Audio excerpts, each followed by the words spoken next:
Daddy, আমি রূপালীকে অনেক ভালোবাসি।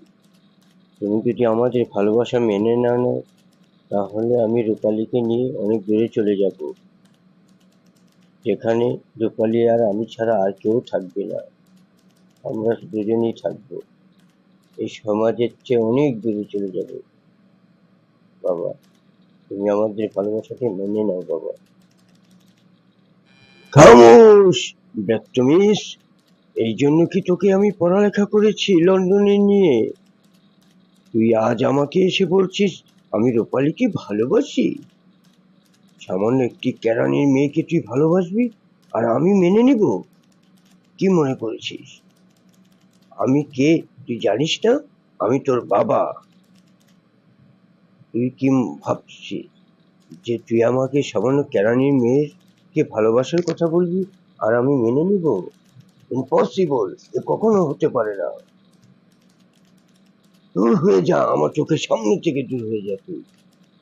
বাবা, অনেক টাকা পয়সা তোমার, তুমি অনেক বড় লোক, তাই আমি গরিবের মেয়েকে ভালোবেসেছি। তুমি কি চাও না আমি আমার ভালোবাসার মানুষটাকে নিয়ে ভালো থাকি, আমি সুখে থাকি, আমি সারাটা জীবন আমি আমার ভালোবাসার মানুষটাকে নিয়ে ভালো থাকি? তুমি চাও না বাবা? তুমি আমাকে অনেক বড় লোকের মেয়ের সাথে বিয়ে দিতে পারবে বাবা, কিন্তু আমি ভালোবাসা পাবো না বাবা। তুমি আমাদের ভালোবাসাটা মেনে নেও বাবা। তুমি আর যদি মা জীবিত থাকতো তাহলে আমাদের ভালোবাসাটা মেনে নিত বাবা। বুঝছিস, আমি তোকে ভালোবাসি না বাবারে। দুনিয়াটা অনেক বড়, এখন তুই দুনিয়ার ব্যাপারে কিছুই জানিস না।